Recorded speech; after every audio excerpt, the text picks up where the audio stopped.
So we're going to be talking about forestry. I'm going to start us off with the first two sections, and Lindsay's going to take over for the second section, or the last two sections. And so the first section is tree physiology and tree and shrub identification. I'm not going to be doing much with the tree and shrub identification because it's really hard to do virtually. That's something you're going to have to get out in the field and work on. But we will talk about the parts of the tree and tissues of the tree and be able to explain these various parts of physiology. So this is what trees aspire to.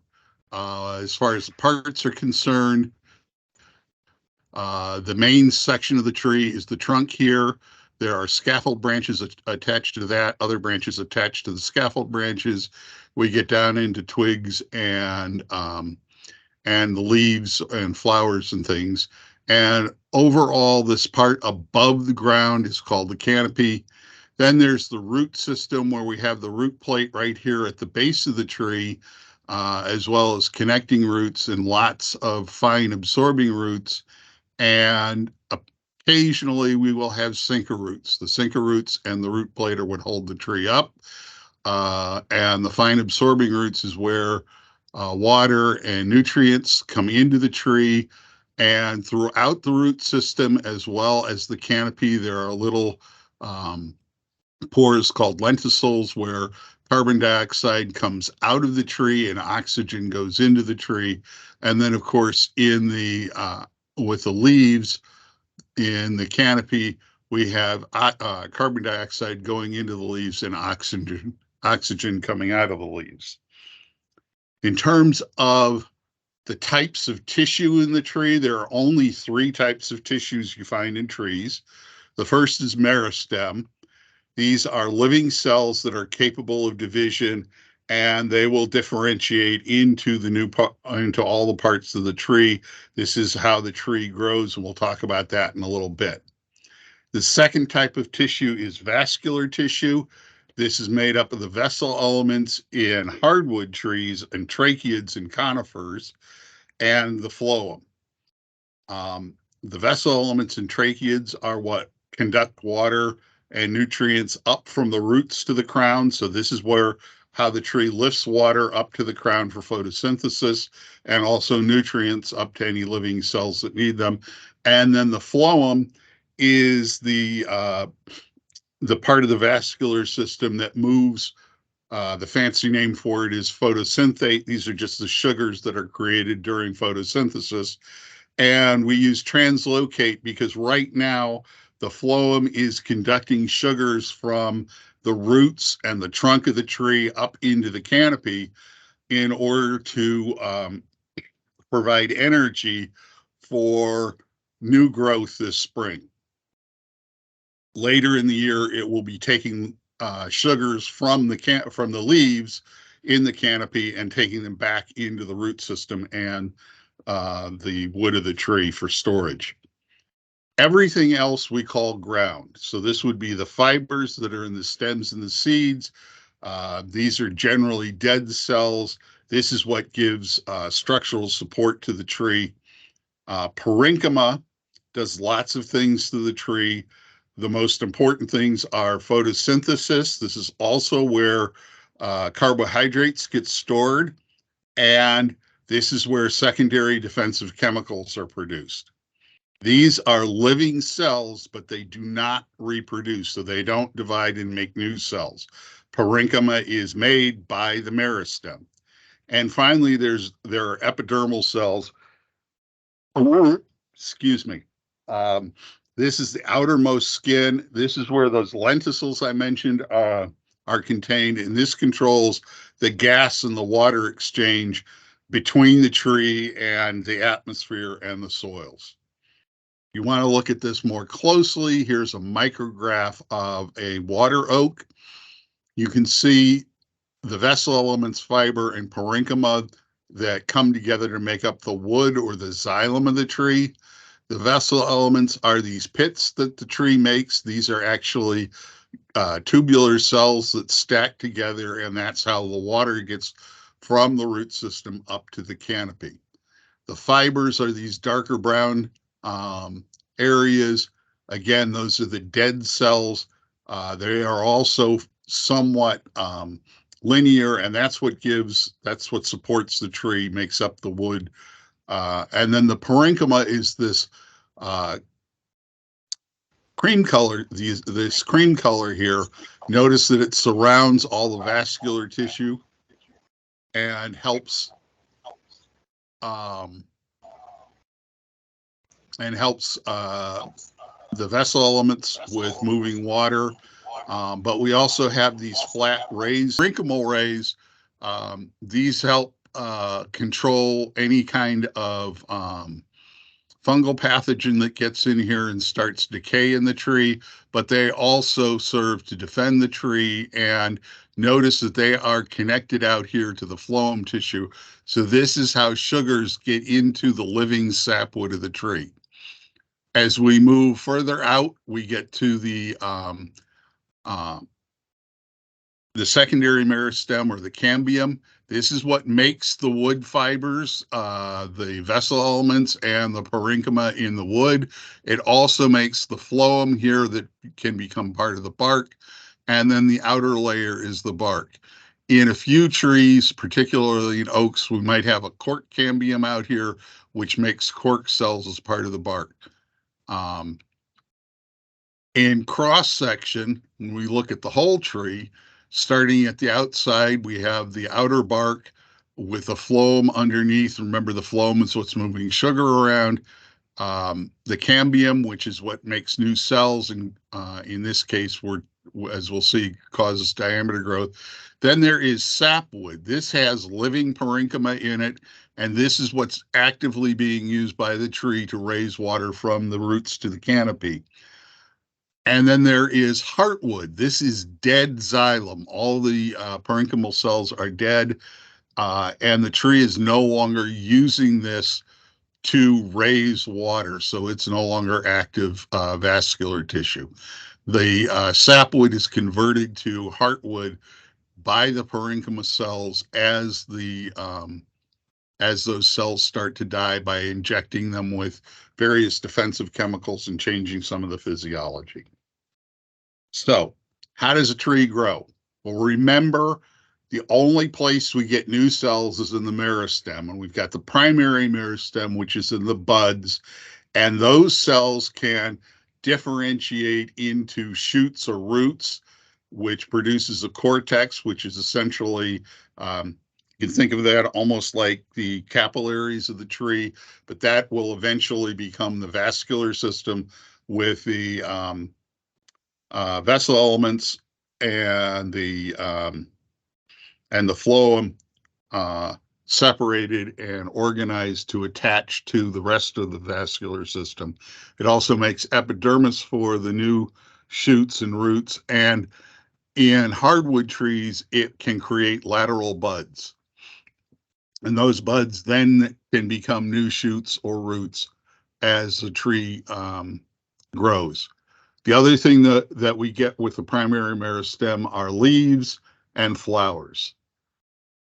The secondary meristem, which is the cambium, located between the bark and the wood, this is what produces the wood of the tree as well as the vascular system.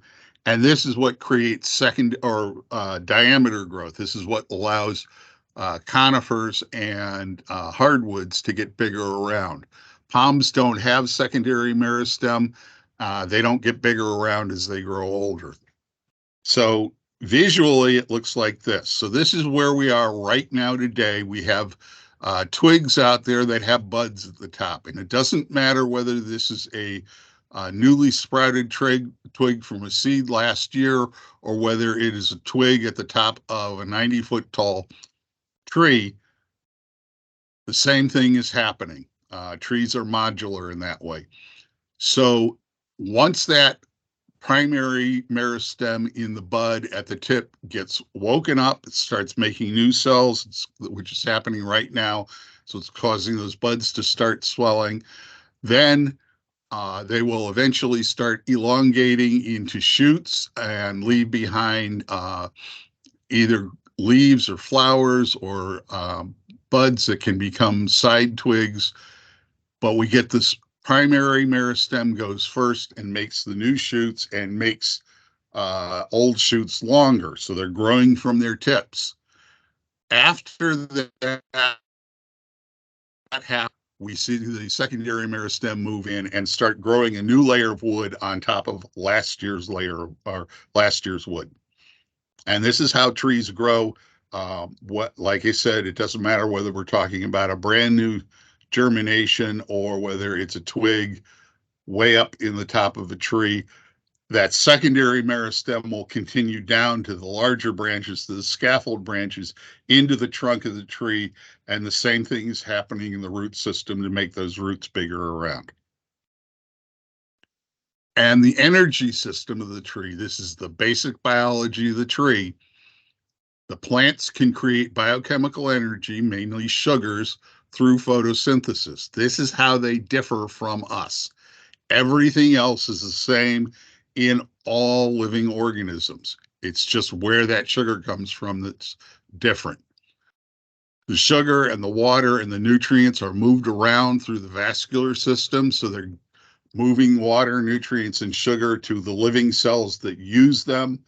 In the process of cellular respiration, they convert the energy in the molecular bonds of sugar into energy in our energized ATP molecules.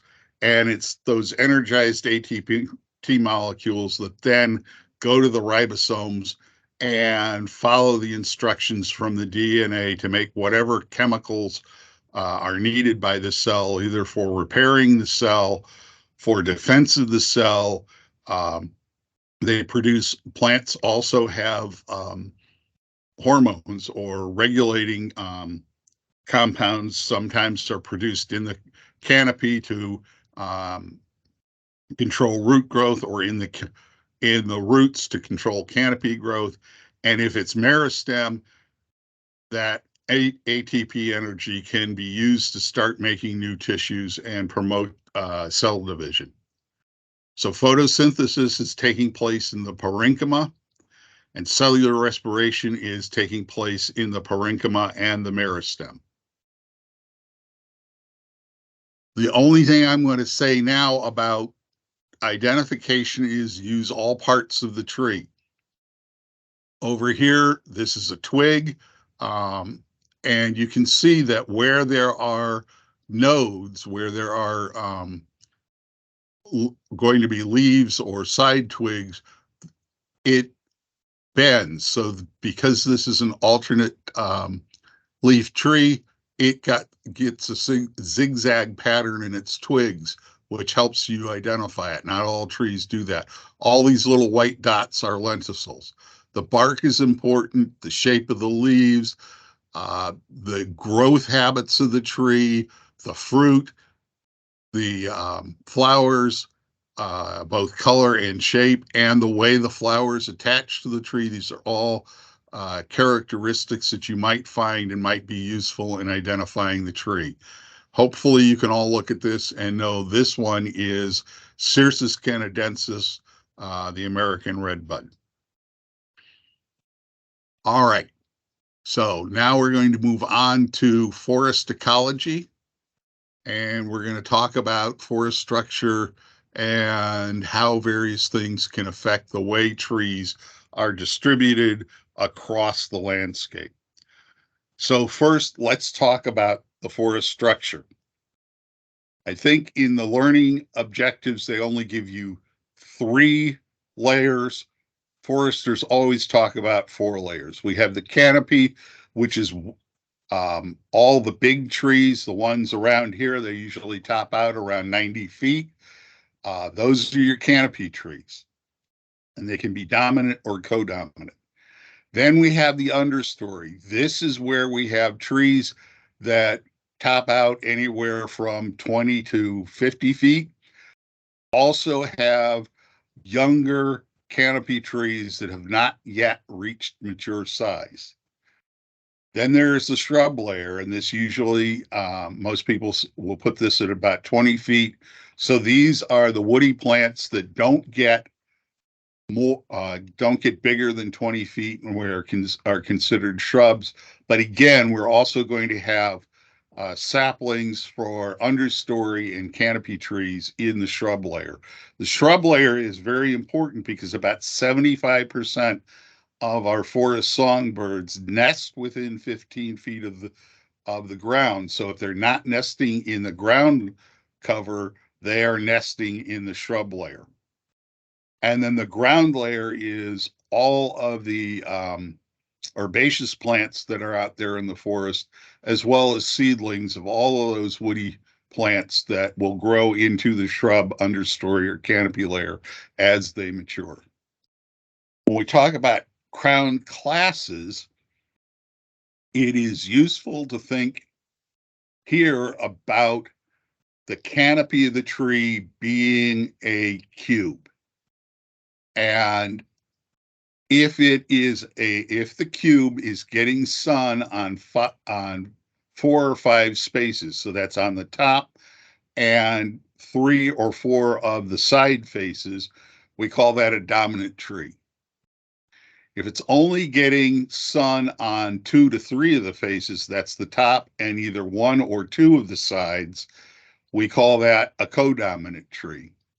If it's only getting sun on the top, it's intermediate. And if it's not getting sun on any of the faces, it's suppressed. Now, the distribution of trees is going to depend on the distribution of a lot of abiotic factors or the lack of distribution, because that can create stress to the different species. So sunlight, when we talk about sunlight, the big thing here is we refer to as shade tolerance. So in succession, the pioneer trees are the first trees that show up on the site, and they're replacing the herbaceous plants and the shrubs. And those trees are, for the most part, shade intolerant. So they have to have full sun. They cannot be shaded by other trees. And that's typically what we're looking at are conifers. Tulip trees are another very shade intolerant. Black locust, sweet gum. These are trees around here that are considered shade intolerant, are usually only found as pioneer species. The one exception to that is I see red maple as a pioneer species, and it is a very shade tolerant species. At the other end of the succession line, you have the really shade tolerant trees, which are the climax trees that can reproduce in their own shade.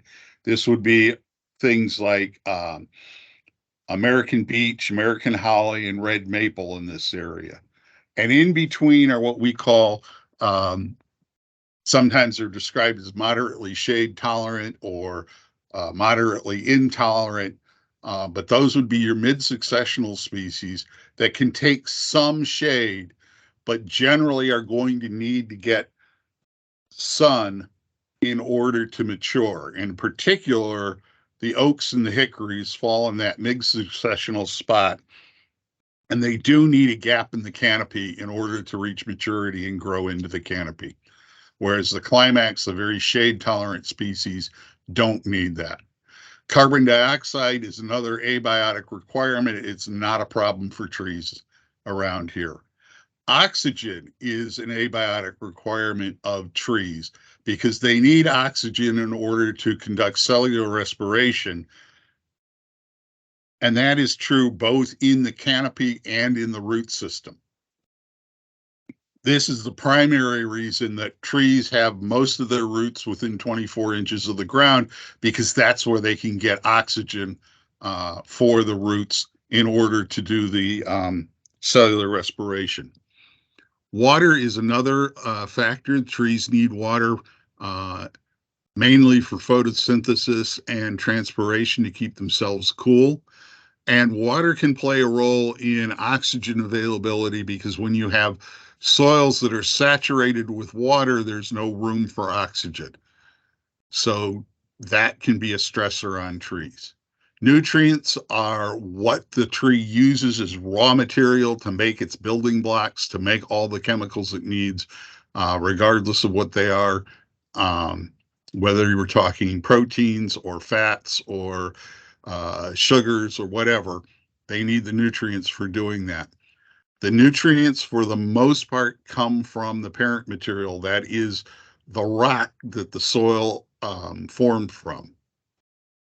Clay formation, which takes place in the topsoil, is also important because that's what helps hold the nutrients and the water in the soil and make it available to trees. Organic matter can also provide some nutrients, but it has a bigger role of working like clay to help hold nutrients and water in the soil, because most of the organic matter, most of the nutrients in the organic matter have cycled through the system from the soil. So a tree grows, it dies, it decomposes and releases all those nutrients back into the soil that it grew in. So it's just cycling through it. Temperature is another factor. Some trees are better adapted at dealing with cold temperatures than others. And so cold temperatures in the winter can affect the survival of trees. But hot temperatures in the summer now are becoming a bigger and bigger issue. And some trees are better at dealing with those hot temperatures than others. So we are seeing some trees that are moving north or uphill to get away from the hotter summer weather that we're seeing. Temperature is also important in seed germination and telling the seed when it's time to germinate, and in seed stratification, because those cold winter temperatures can sometimes help crack that seed coat and allow the seed to germinate and get out of that seed coat. And fire is another abiotic factor. We'll talk more about it, but to a large extent, in terms of ecology, it's controlling competition, but it also prepares the seed bed for germination, and in some cases is important in releasing seeds. And too much or too little of one or several of these biotic factors can create stress, and different species have adapted to dealing with those stressors of having too much water, which means low oxygen in the rooting system, or too little nutrients or water, which we typically find in dry, sandy soils. Just to illustrate how the parent material that the soil came from can affect nutrient availability, we see that different types of rocks have different amounts of most of the plant nutrients here. So that's going to affect what trees grow on the soils that came from those rocks. Climate change is also having an effect on tree biology. And there are some people who say, well, climate change is not a big deal because carbon dioxide is good for trees. And if we were only seeing elevated carbon dioxide, that would probably be true, because trees do more photosynthesis and cellular respiration when they get more carbon dioxide, and they also decrease their water use. But higher carbon dioxide is also coming with higher temperatures. And while you do still get more photosynthesis and cellular respiration under these conditions, the big issue is water usage, which is increasing significantly once we start getting those elevated temperatures. And if we don't get additional water um, for the trees, along with higher CO2 and higher temperatures, that is going to stress the trees and make them less productive. So as I said earlier, trees grow where they can deal with site stresses better than others. So for example, bald cypress can grow in standing water, not because it needs a lot of water, but because in standing water, you have no oxygen in the root zone. And therefore, those trees, the bald cypress can grow there and other trees can't, but bald cypress makes a perfectly good yard tree. And just to illustrate that, if we think about a hillside and the effect that gravity has on the soils, in the middle of a slope, you have deep, rich, moist, well-drained soils, which is what all trees like to grow in. But gravity is pulling soil down from the top of the hill. It's pulling water down through the soil column. It's pulling clay down through the soil column. So you tend to have thin, dry, and fertile soils at the top of the hill. And we do have a set of trees called dryland oaks, which would be white oak, chestnut oak, post oak, northern and southern red oaks, black oaks, and scarlet oaks that have adapted to those conditions, and you tend to find on those dry and fertile soils.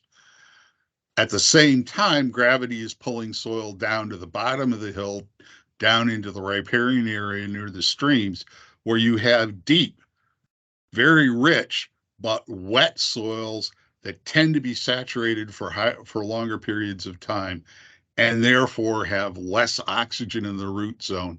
And we have another suite of trees that have adapted to those conditions, which we call riparian species. When it comes to growth, do not make the mistake of thinking that just because a tree is bigger in diameter, it is older than a smaller diameter tree. These are two tree cookies that were cut from white oaks that were growing within about 20 feet of each other. They were cut on the same day at the same height, but one of them was growing under a dead ash tree. So there was a gap in the canopy and it was getting lots of sunlight. That's the bigger one on the left. The other one was growing under the parent oak tree. So it was in shade all day long. And you can see it grew much slower and did not get as big as the one that was growing in full sun. We can also look at fire. There are some tree species that have to have fire in their environment in order to reproduce. Some of them, like jack pine and giant sequoia and lodgepole pine, have what we call serotinous cones, so they need to be burned in order to open up and release their seeds. Other trees, other species need to have their seeds need to come in contact with mineral soil. So when a fire burns through, a surface fire burns through and takes out all of the leaf litter and other organic stuff and burns that up, it creates a mineral soil bed for germination. And those species, when their seeds hit them, can then germinate and grow into new trees. Germination is also affected by fire. Some seeds need to be heated a little bit in order to break the seed coat and allow germination of the embryo within. There are chemicals in smoke that tell seeds when it's a good time to germinate. And fire also acts as a nutrient cycler.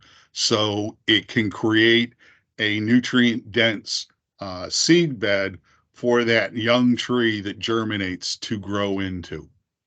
In Virginia, the trees that do need or benefit from fire generally we're looking at trees that either need the mineral soil or need the fire for germination. I don't think any of our native pines or conifers have serotinous cones that need to be burned the way some of these others do.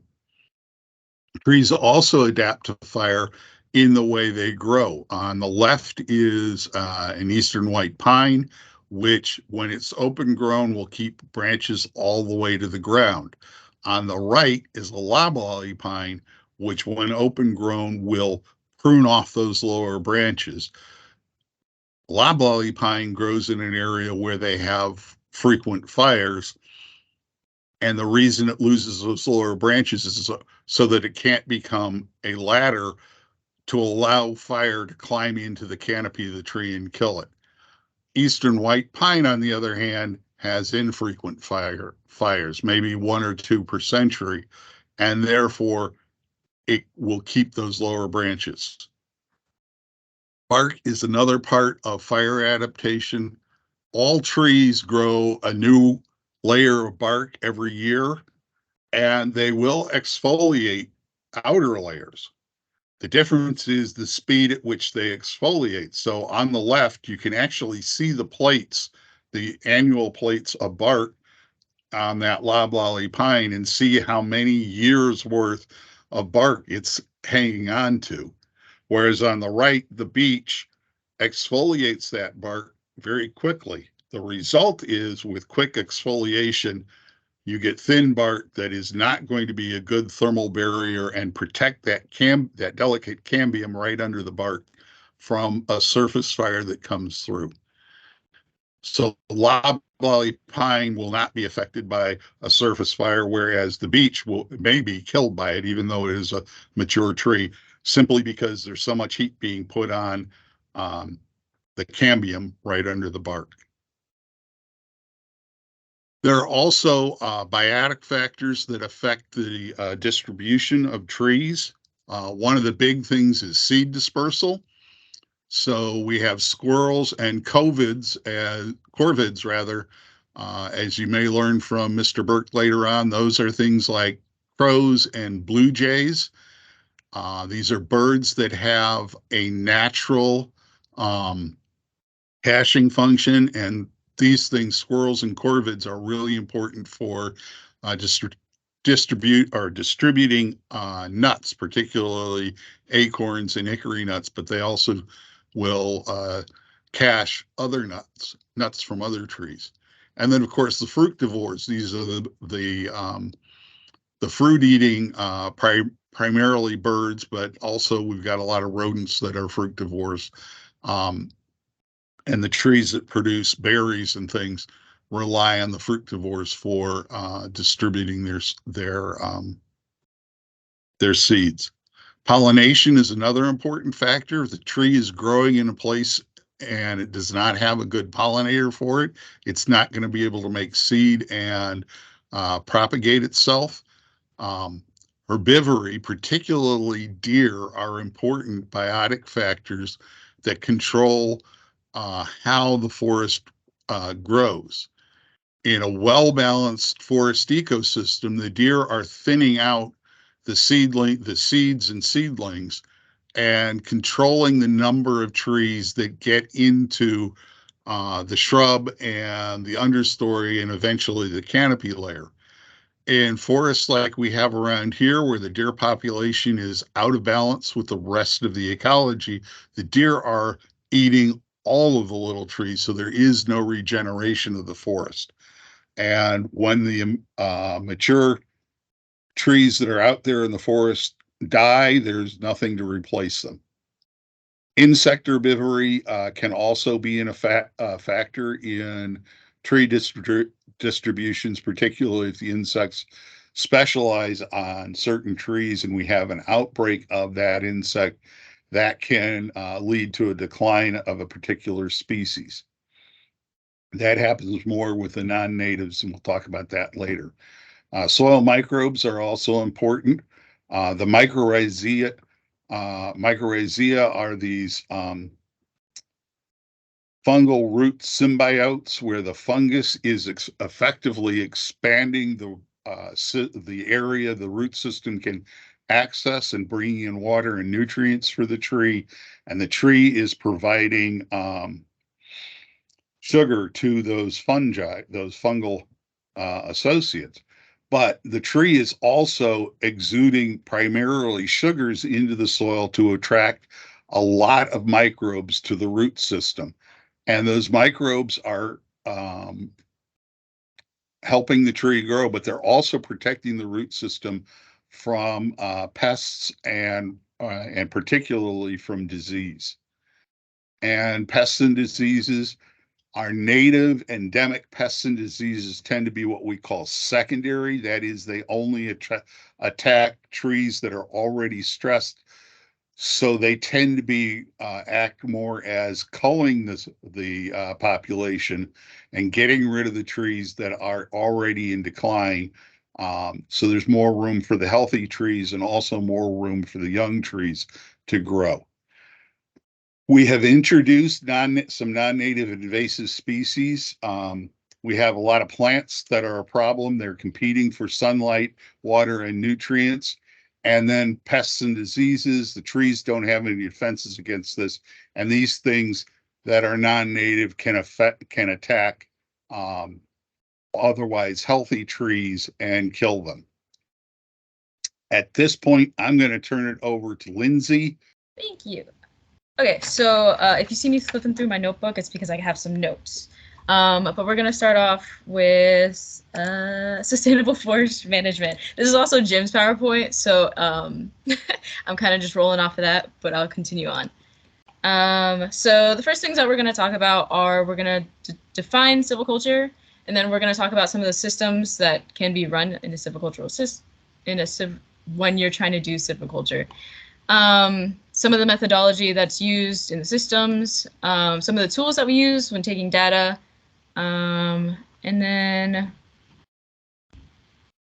issues that affect things like biodiversity and policy and practices, a few other social and ecological factors, and you guys can go through that later. But so the first thing I'm actually going to do is just read y'all the definition for silviculture, just because I think it's a bit helpful. So silviculture is defined as the art and science of controlling the establishment, growth, composition, health, and quality of forests and woodlands to meet the diverse needs and values of landowners and society on sustainable basis. That's a very long definition, so the first thing you could do to help yourself out is just Google it, and then you could get it from there. The second thing is you can boil that down to how can we manage our forests to help us in a sustainable way for it to last in the future and still fulfill our needs. So that's how I like to boil that definition down to. So now getting down to the management part of that definition. Like Jim touched on in his part of this presentation, plants are competing for essentially space. The space to access sunlight, the space to access water, the space to access nutrients. So it's all a competition basically for that space. So we're going to start off with the rural side. Most of the competition in a forest is just with other trees. Sometimes their condition or the area that they're in can limit how much is there to even compete over, but they are still just competing with other plants and trees. In the urban canopy, there are other factors that we bring into it. So they are still competing with other trees. If you have like a small, say an HOA has a small forested lot, then it's still competing with other trees. But street trees are competing with buildings, roads, sidewalks, power lines, and underground things that I don't even know. So stuff like that. So there's a lot of competition and stressors that urban forests face that rural forests don't really see, that you would have to take into account when managing them. To dip more into the rural forestry part, how do we even know what trees we want to manage for? So what trees do we want to allow the space for? You could look at older trees or younger trees. And if you're looking at younger trees, do you want to look at the existing trees that are already there, or do you want to manage for little trees to come up later? How do you even know what species you want? Do you want species that will be really good for habitat, like wildlife and stuff, or do you want species that will be really good monetarily for timber? It's all up to what species you end up choosing and what your goals are. Form-wise, some trees have better form than others, and they make a better canopy and stuff like that. So the first thing, all those questions that I was asking in the previous slide can really be answered by creating a plan. So your first thing when you create a plan to manage a forest is to have a goal. What are we managing this plot of land for? So that is your first objective to set. When trying to figure out where to start, you have to figure out what the forest looks and what you're starting with in the first place. This requires a data collection. So we would go out there and actually look at what kind of trees are there, how old are they, what species are they, the spacing, the stalking, how big are they, diameter-wise, what is their form? Are they straight or are they kind of wonky looking? So you have, after you collect your data, you have your start point. And now with your plan and your objective, you can plan on how to take that start point to your end goal. So that's basically what a forest management plan would include. So now we're going to get to the collecting data part. Sorry. So there's about 5 things that we typically look at when we're going out and collecting data. First is tree species or just plant species, the diameter of a tree, the stalking and density. If I say stalking, it's basically how much tree is in this forest. And that sounds a little wonky, but that's essentially it. So how much tree, or wood rather, I think would be a better. How much wood is there and compared to how much just land? And when I describe basal area, that will make a little bit more sense. Also, the growth rate, there's tests, not really tests, but what are they called? Ooh, sorry, I'm forgetting the word. There's procedures that you can run through to find out the growth rate of an area based on soil, or there's also increment borer. What? Growth rate? Increment Oh, yeah. borer. Well, that's not the one I was thinking of, but yeah, you can use an increment borer also to find out the age. If you use the age and there's certain graphs that have calculations and you match up the age with the current height, then you can find out the growth rate with an increment borer, which we'll be talking about later and you'll see a picture of. So like I said earlier, we do a walkthrough and we collect all of these data points basically, or types of data on the trees, but there's different ways to collect the data. So there's fixed radius plots and there's variable radius plots. Fixed radius plots are basically you have a plot of land and you're drawing squares. That's the easiest way I can explain that. Variable radius plot is a little more, I don't want to say abstract. It's just it's hard to understand because it's more based on tree size and putting plots on trees of different size and measuring them that way. So it cuts out smaller trees and trees below a certain diameter, and it focuses more on trees in a certain range of size, if that makes sense. Okay, so getting to the tools that we use to collect some of the characteristics I mentioned earlier. So this is a prism. I don't know if you guys can see my mouse, but hopefully you can, because I'm pointing to the prism on the left. And prism and the angle gauge or cruisall on the right. Both of these can be used to collect data on basal area. And basal area is what I was talking about earlier, when it's basically a number that describes how much tree there is per an acre. So imagine you have a whole bunch of pencils like standing up vertically on a table, and then you grab them all together and you're holding them in your hand. That area that you're holding them in your hand is basically the basal area compared to the table, which would be like an acre.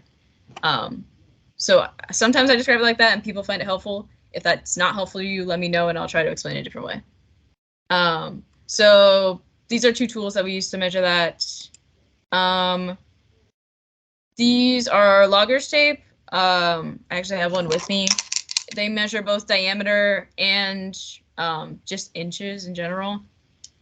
If you are trying to measure inches with it, make sure that your loggers tape isn't in like tenths of an inch, because some of them are tenths of an inch or an inch. So sorry, tenth of a foot instead of inches. So that's just something to make sure if you are trying to measure like actual distance with it instead of just diameter. A Biltmore stick can also be used for measuring diameter, but a Biltmore stick also has other uses such as measuring height. So the first one on the left is a clinometer, and then we have an electric clinometer. Both of them work fairly similarly. It's just that you have to do math for one of them. The electric one, well, it's not that you have to do math. It's just that it cites it for you. The electric one cites it for you. So it's a lot nicer to use. The Biltmore stick is a lot more you stick it out in front of your face and you sight it like that. So they can also be used to measure height. So it's a very versatile tool. This is the increment board that Jim mentioned when we were talking about, I think, growth rate. Yeah. So this can measure tree age. So in order to tell a tree's age, we count the rings, but usually to count the rings, you have to cut down the tree, but that kills the tree.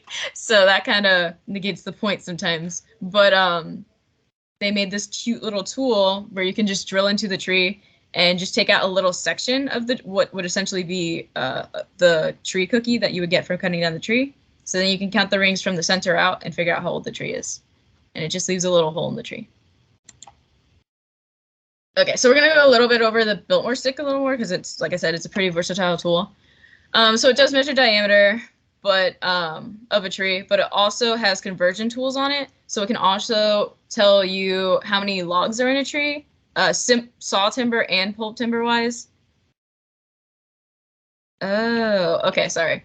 So a Biltmore stick can be used to cite how many logs are in a tree. You measure logs out for saw timber. Usually saw timber is defined as, I want to say, over 12-inch diameter trees. Pulp timber trees are usually smaller trees. So it can be used to help define how much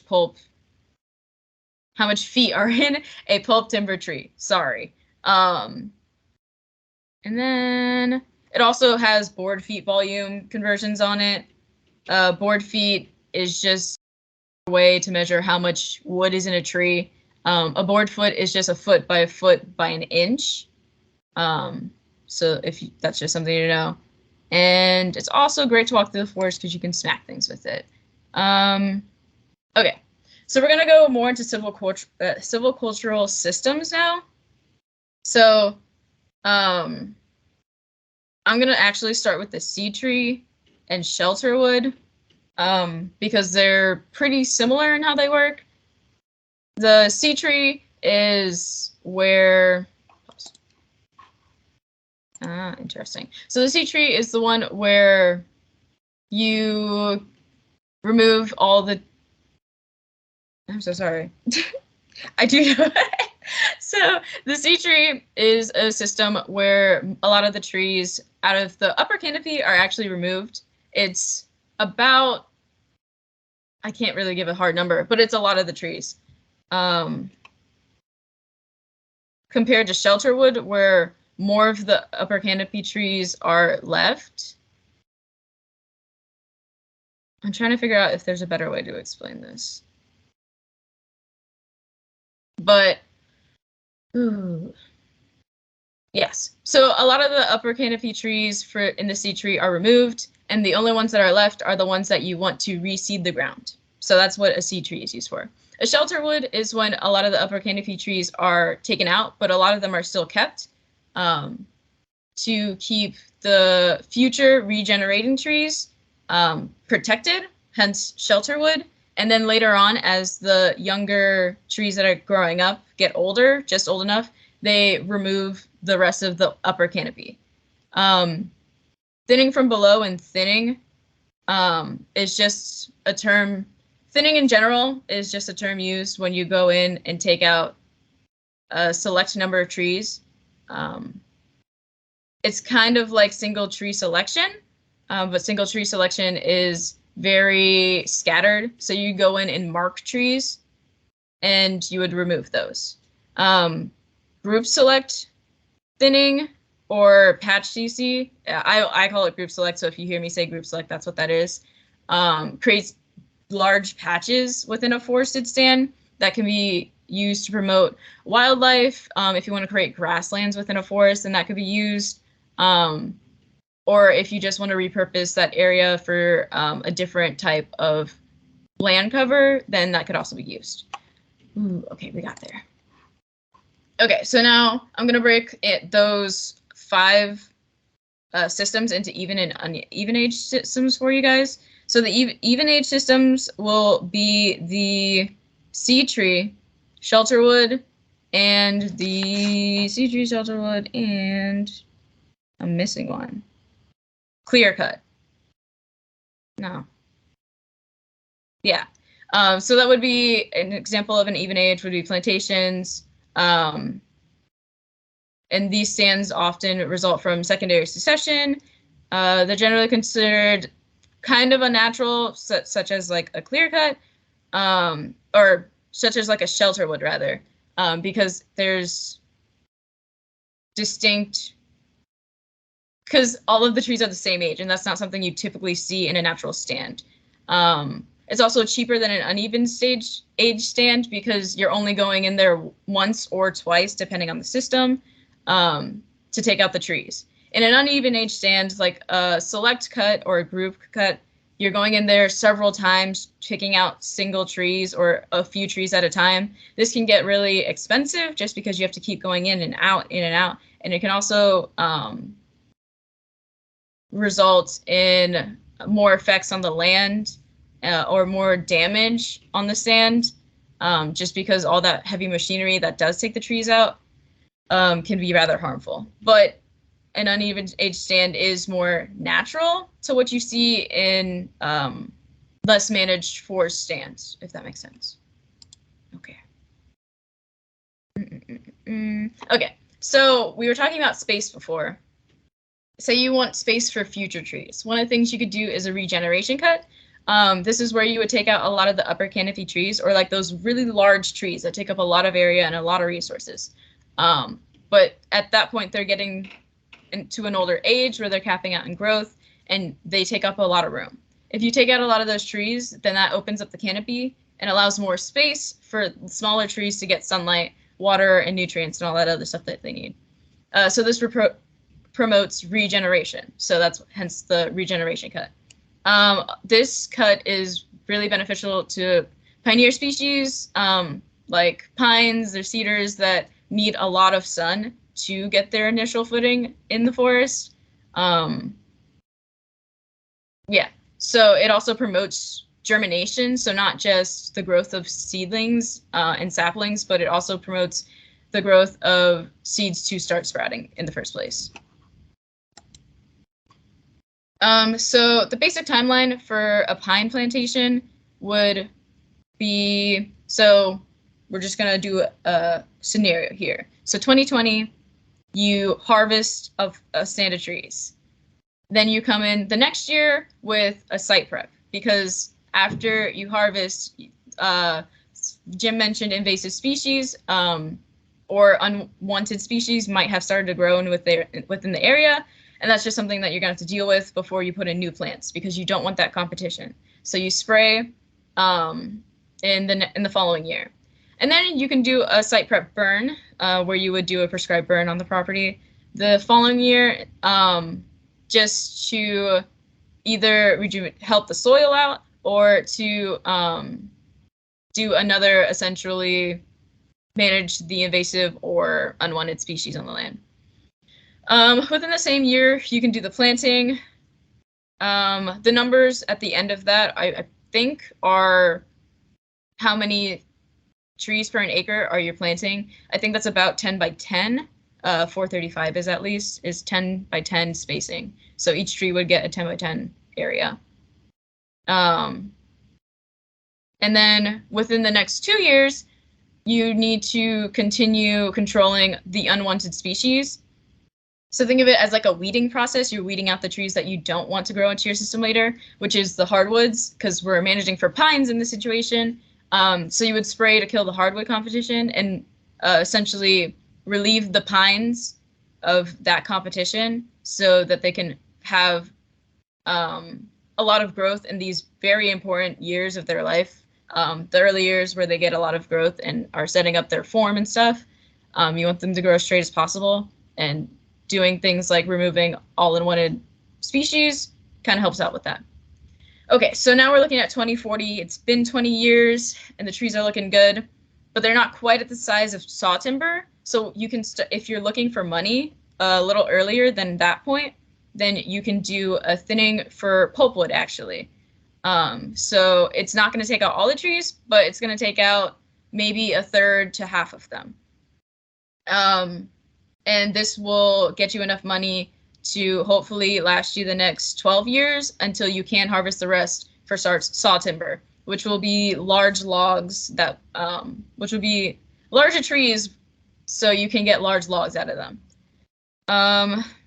So once you harvest the rest of them as saw timber, you have a choice. You can either leave whatever hardwoods came up in that time after to grow up into a new forest, or you can do a site prep to start it all over again. Okay, so we kind of touched on spacing for younger trees with the regeneration cut, but a shelter wood also allows space for young trees because you're cutting out.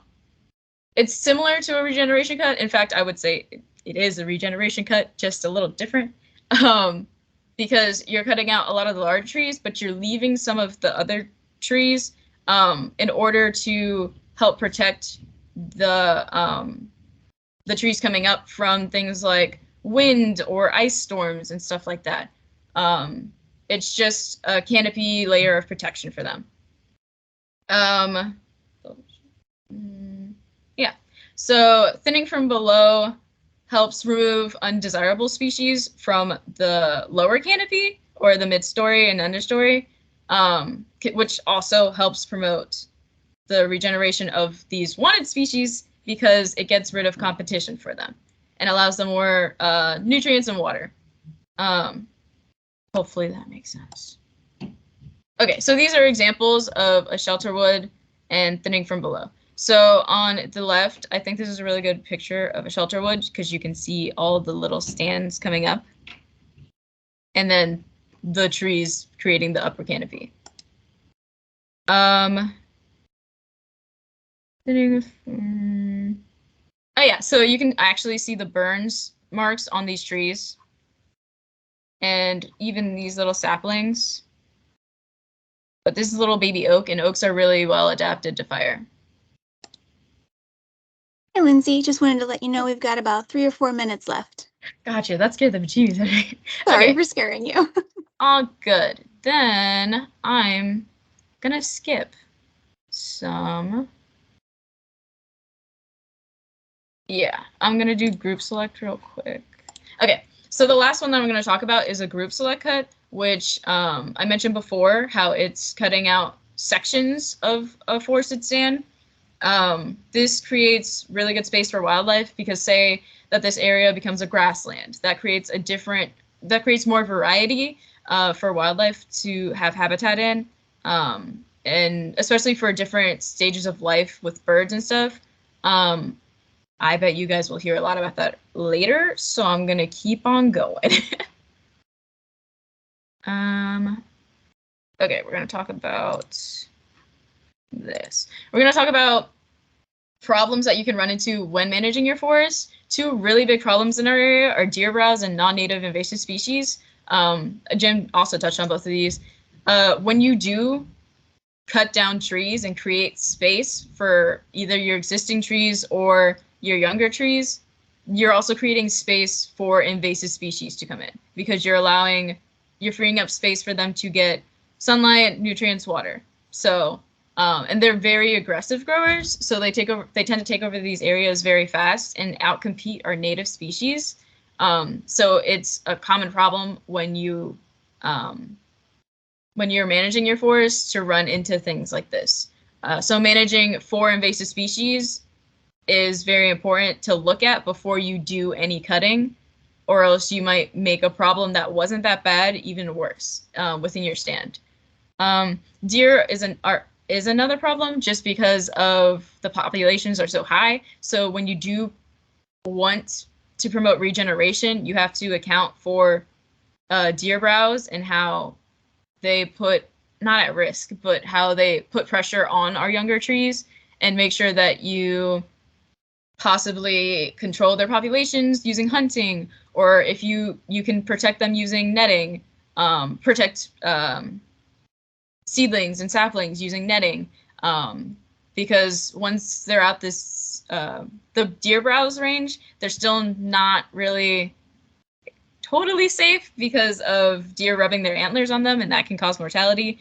But I would say that those are like the two biggest problems that we run into a lot of the time when people are trying to manage their forests up here. Yeah, so these tree tubes they're not really tubes, but these little tree protection things are a really good example of how people can protect their young trees from deer browse. And this is an example of what invasive species can do within your forested stand. Other problems include parcelization and fragmentation. I think this is a really popular one, especially in urban areas such as ours. It's where large farms or large pieces of land are broken up and into small parcels, which means there's a lot more landowners to now manage very small lots, and there's not much you can do with this. Not that there's not much you can do, but it's harder to manage a small lot for things like logging and stuff. So some people run into barriers trying to find loggers that will go onto, say, a 20-acre rather than like a 70-acre plot. So it puts up barriers for people in their goals sometimes. Also, it's a lot more stakeholders that people have to deal with in order to affect land. So it's just a lot more contact that you have to make if you want to make a change in a forested system, in a continuous forest system. So that's something that we see a lot in this area just because it's becoming so urbanized. And I'm going to keep going and hit, I think the last thing I'm going to hit is ecosystem services, just because I think that's really important. And then I'll go back if I have time. Okay. We jumped to a whole different section, but I really think ecosystem services is really important to touch on. So ecosystem services are basically what we as people receive from systems, from the ecosystem that aren't really, you can't always put a price on it. They're just there and provided by them. I can describe them as we go on. So there's 4 of them. Provisioning and regulating are the first 2 I'll talk about. So provisioning, think of it as like anything physical that you like get from the forest. This could be wood, wildlife, meat and stuff like that, mushrooms, or water. Regulating, I think of regulating as all the systems, all the products of the systems that go on throughout nature. So like we get oxygen and we get clean air through like the filtering with plants, good water quality, and carbon storage and soil management and stuff like that. So it's just the systems that go on throughout nature create these things for us.